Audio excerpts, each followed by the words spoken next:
जमियत उलमाए इस्लाम په KPK کې د متنیاتو بل مکمل مخالفت کړی دی خو په بلوچستان اسمبلی کې د متنیاتو بل ته جمعیت علماء اسلام چې کوم لیډرشپ ته په بلوچستان کې غي ولا اوټ ور کړی دی جی نو اوس د JUI د خپل ارکانو خلاف شوکاز نوټس جاری کولو فیصله کړې په دې هم په دې ویډیو کې تفصیلا خبره کو بل آرمی چیف جنرال عاصم منیر د امریکای وفد سره ملاقات کړی دی د امریکای د وفد سره د PTI د لیډرشپ ملاقات کیږي کنه به کیږي یا ول نه د شی په غي باندې هم په دې ویډیو کې خبره کوي بل ایمل ولی خان هم یو پریس کانفرنس کړی دی چې پاغه کې د PTI لیډرشپ ته یا PTI ته یا صوبایي حکومت ته یو ډیر غټ وارننګ ورکړی سو وارننګ ورکړی هم په دې ویډیو کې تاسو سره ډیسکس کوم ټول باندې په JUI باندې خبره کوم په مولانا فضل الرحمن صاحب باندې خبره کوم ځکه مولانا فضل الرحمن صاحب په KPK کې د مدنیاتو چې کمبل دی پاغه مکمل ابجیکشن کوي دغه خبرپور مخالفت کوي خو په بلوچستان کې چې JUI کومه پارټي دغه دله اوټ ورکړی دغه بل پاس کولو کې نو اوس مولانا صاحب دغه کسانو ته د شوکاز نوټس جاری کولو فیصله کړې ده یو طرف ته KPK کې مولانا فضل الرحمن صاحب د مدنیاتو بل مخالفت کوي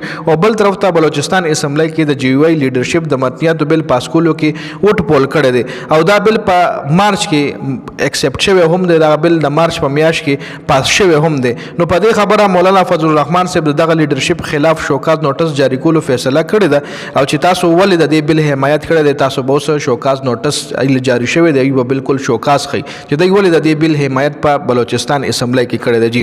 بل آرمی چیف جنرال عاصم منیر چې د امریکای وفد سره کوم ملاقات کړی دی د امریکای د وفد سره به د PTI لیډرشپ ملاقات کوي کنه به کیږي یا ولې نه شوی په دې باندې هم خبره کوو د DGISPR مطابق د امریکای وفد پاکستان خود مختاری او احترام اظهار کړی دی آرمی چیف ویلي چې دا پاکستان د پر ډېر د خوشاین خبره ده چې د امریکای وفد پاکستان ته راغلی دی د امریکای درې رکنی وفد کې هغه کسان هم شامل دي چې د عمران خان لپاره ټویټس کړیو جی درې رکنی وفد د دې کې داسې کسان هم شته چې هغه د عمران خان د رهایی لپاره ټویټ کړیو جی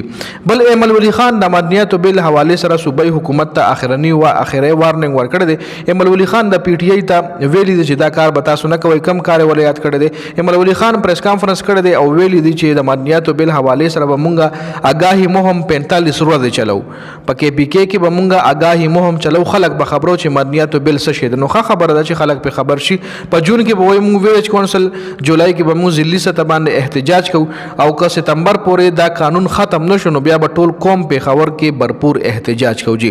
PTI ته صوبایي چې کوم حکومت ته غي ته ویلي کدا بل تاسو جولای پورې ختم نکو نو بیا به مونږ ټول قوم په خبر کې سراپای احتجاج کیو په ټول قوم به مونږ د دې بل خلاف احتجاج کوو نو خبره ده بل طرف لا آرمی چیف خبره موقع چې غي امریکای وفد سره ملاقات شوه د PTI د وفد ور سره ولې ملاقات نه ده شوه د PTI وفد ل چې کوم دعوتنامې تلې وینو د PTI وفد وای چې موږ له هغه دعوتنامې نه دی ملو شوی چې کوم د امریکا د امبیسډ د طرفي شوی وای کې بیرستر ګوهر دی عمر ایوب دی شبلی فراز دی عامر ډوګر دی وای موږ له دعوتنامې ملو شوی نه دی بل د PTI دوه کسانو چې بغیر دعوت د غزیله تلی وو چې نور هم سیاسي لیډرز موجود وای وي زموږ سره وهای هلو شوی دی او د امریکای وفد سره د چا هم داسې پرسنلی یا 1 to 1 ملاقات نه دی شوی نو که د PTI د وفد تل هم د PTI د لیډرشپ تل هم نو غي د امریکای وفد سره 1 to 1 یا پرسنلی ملاقات نشو کېدی جی نو په دې ویډیو کې دا اپډیټس ودی حواله سره تاسو سره لري خپل قیمتي رائے موږ سره په کمنټ کې ضرور شریک کړئ